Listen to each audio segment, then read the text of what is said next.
राजस्थान में इस वक्त जो कुछ हो रहा है, कुछ लोग उसे सियासी घमासान कह रहे हैं, कुछ कह रहे हैं सियासी जंग ले देकर ये हो रहा है कि कुर्सी के लिए झपट हो रही है कि कोई कुर्सी गिरा दे या कुर्सी छीन ले, कुर्सी कैसे बचाई जाए। अशोक गहलोत और उनके मंत्री और बाकी कांग्रेस के लोग कुर्सी बचाने में लगे हुए हैं। सचिन पायलट और उनके लोग पीछे से परमहंस की मुद्रा में बीजेपी कुर्सी छीनने में लगे हुए हैं। तो कुल मिलाकर हम इसे कुर्सी की सियासत की सर्कस मानते हैं। क्यों? क्योंकि सचिन पायलट ने जब से बगावत शुरू की है, पूरा का पूरा राज्य, पूरी की पूरी सरकार ऑटो पायलट पर चली गई है, नौकरशाहों के जिम्मे चली गई है। सिर्फ वही ऑटो पायलट पर सरकार चला रहे हैं। बहुत ही बुरे हाल हैं इस वक्त। ये जाहिर होता है कि हमारे नेता किस स्तर के हैं, उनकी प्राथमिकताएं क्या हैं, और ऐसे संकट के समय में, चाहे वो अर्थव्यवस्था हो, चाहे वो कोरोना हो, चाहे वो सीमा पर तनाव हो, चाहे वो बेरोजगारी हो, इनकी प्राथमिकताएं क्या है? कुर्सी बची रहे या कुर्सी झपट ले। आज इसी सीरीज में जो मुख्यमंत्री अशोक गहलोत, सचिन पायलट जो डिप्टी सीएम थे, उन पर काफी तीखा हमला बोला है। गहलोत ने कहा कि पायलट ने बहुत गंदा खेल खेला है, हमारी पार्टी की पीठ में छुरा घोंपने का काम किया। मैं कोट कर रहा हूं उनको, ठीक है। गहलोत ने यहां तक कह डाला कि हम जानते थे कि वो निकम्मे हैं, नाकारा थे, लेकिन मैं यहां बैंगन बेचने नहीं आया हूं, मुख्यमंत्री बनकर आया हूं।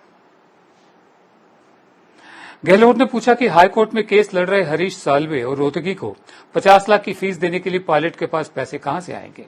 क्या वो अपने ये पैसे किसी अपनी जेब से देंगे या उनको कहीं से मदद आ रही है? बाद में उन्होंने जिक्र भी किया कि मदद कहां से आ सकती है। उन्होंने ये भी कहा कि क्या बीजेपी उनकी मदद कर रही है। गहलोत ने कहा कि पायलट कांग्रेस का अध्यक्ष बनना चाहते थे, बड़े बड़े कॉर्पोरेट उनकी फंडिंग कर रहे हैं, बीजेपी की तरफ से भी फंडिंग की जा रही है, लेकिन हमने उनकी सारी साजिश फेल कर दी। गहलोत ने आरोप लगाया कि सचिन पायलट खुद गाड़ी चलाकर दिल्ली जाते थे, हम लोगों को उनके बीजेपी के साथ मिलकर साजिश करने का पता चल गया, हमने उनकी साजिश को नाकाम कर दिया। ये जो खेल अभी हुआ है, ये 10 मार्च को होना था, गहलोत का ये भी कहना है। 10 मार्च को मानेसर गाड़ी रवाना हुई थी, लेकिन हम तभी उस सबको सबके सामने ले आए।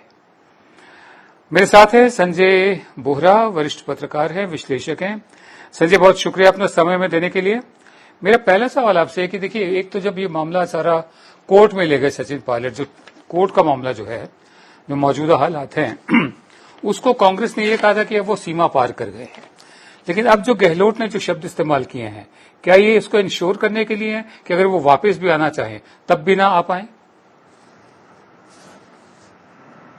विनोद जी, जब कुछ दिन पहले ये बात चल रही थी कि कांग्रेस के वरिष्ठ नेता पायलट को मनाने में लगे हुए हैं, प्रियंका गांधी का जिक्र आया था तो उन्होंने बात की है, पी चिदम्बरम ने बात की है, उसके तुरंत बाद अगर आपको याद हो तो अशोक गहलोत ने बोला था कि सचिन पायलट खुद सरकार गिराने के षड्यंत्र में शामिल थे और वो ये इन तमाम षड्यंत्र में शामिल थे बीजेपी के साथ मिलकर। उस वक्त वो एक इंडिकेशन था कि यदि कोई बात बन रही हो तो गहलोत उसको बनने नहीं देंगे, क्योंकि बात दोनों के बीच में संबंध इस सीमा तक जा चुके हैं। और आज हम फिर वही देख रहे हैं, क्योंकि अब तो बात बहुत आगे बढ़ गई है। अब तो खुद पार्टी ब्रास भी इतना आशान्वित नहीं है और कि सचिन पायलट वापस अपने कदम लौटाएंगे। तो अब तो गहलोत के पास खुला मैदान है, इसलिए उन्होंने खुलकर हमला बोला है। मैं इसमें कहीं ना कहीं फ्रस्ट्रेशन भी देखता हूं उनका। जी, मैं आगे बढ़ता हूं। राजस्थान में विधायकों की खरीदो फरोख्त के आरोप के बीच कांग्रेस के एमएलए गिरिराज मलिंगा ने सचिन पायलट पर एक बहुत बड़ा आरोप लगाया। गिरिराज मलिंगा ने पायलट पर आरोप लगाते हुए कहा कि कांग्रेस छोड़ने के लिए सचिन पायलट ने मुझे पैसों का 35 करोड़ रुपए का ऑफर दिया था। मलिंगा ने कहा, इसकी जानकारी मैंने मुख्यमंत्री गहलोत को दे दी थी। 3 बार के विधायक रहे गिरिराज मलिंगा ने कहा कि बीते दिसंबर में मैं सचिन पायलट से मिलने उनके घर पर मिला था, वहीं पर उन्होंने ऑफर दिया था और कहा था कि बीजेपी में चलना है, पार्टी छोड़नी है। कांग्रेस विधायक मलिंगा ने कहा कि ये बात मैं भगवान की मूर्ति पर हाथ रखकर भी कह सकता हूं। इससे पहले सीएम गहलोत ने भी कहा था कि पायलट 6 महीने से बीजेपी में जाने की तैयारी कर रहे थे। अशोक गहलोत कांग्रेस विधायकों को बीजेपी की तरफ से 25-30 करोड़ रुपए के ऑफर का आरोप लगा चुके हैं।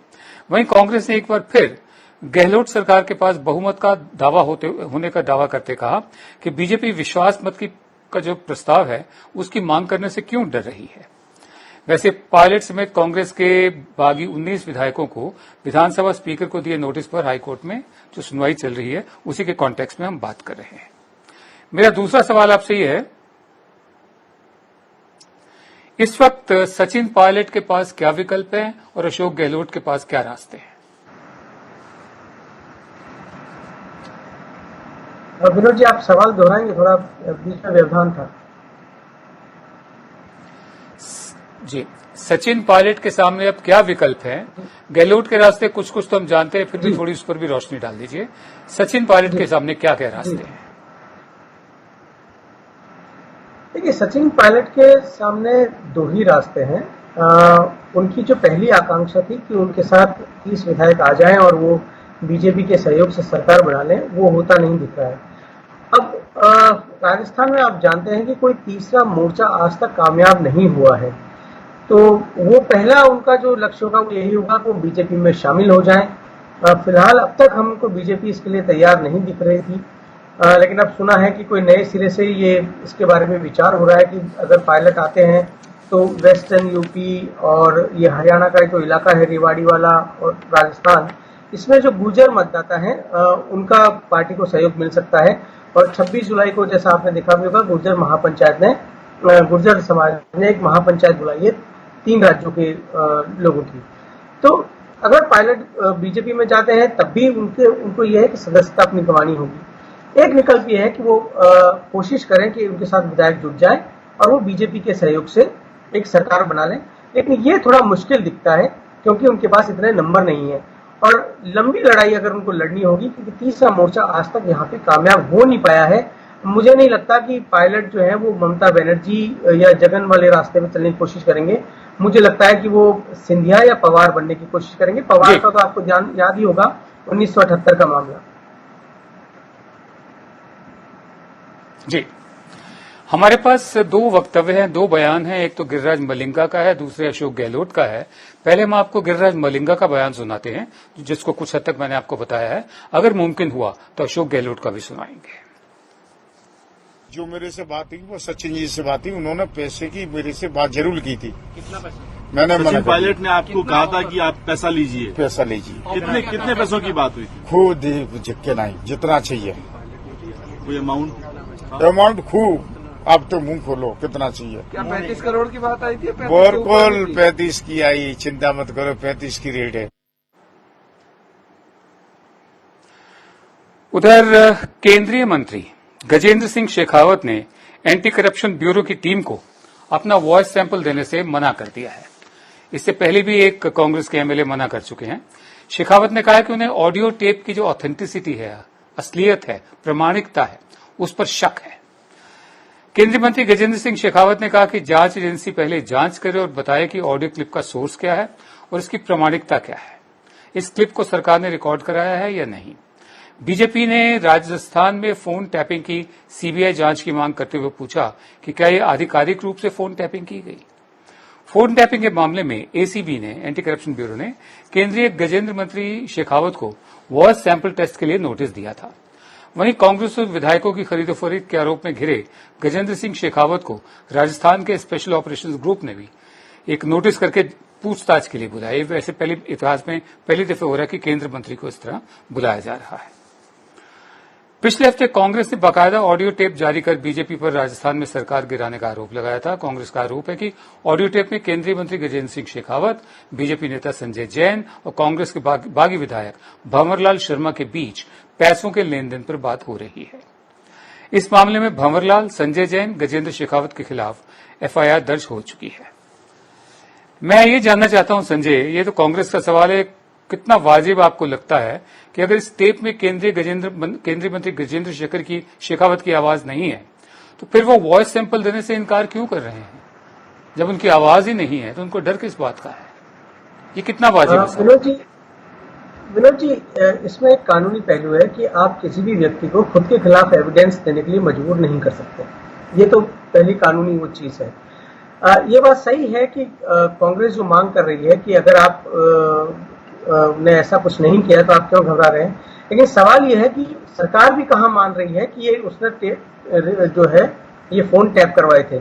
और ये फोन टैप का जो मसला है वो बहुत गंभीर होता जा रहा है और आगे चलकर चूंकि इसके मामले में केंद्र सरकार जांच करवा सकती है, होम मिनिस्ट्री जो है उसने राज्य के मुख्य सचिव से इसके बारे में रिपोर्ट भी मांगी है।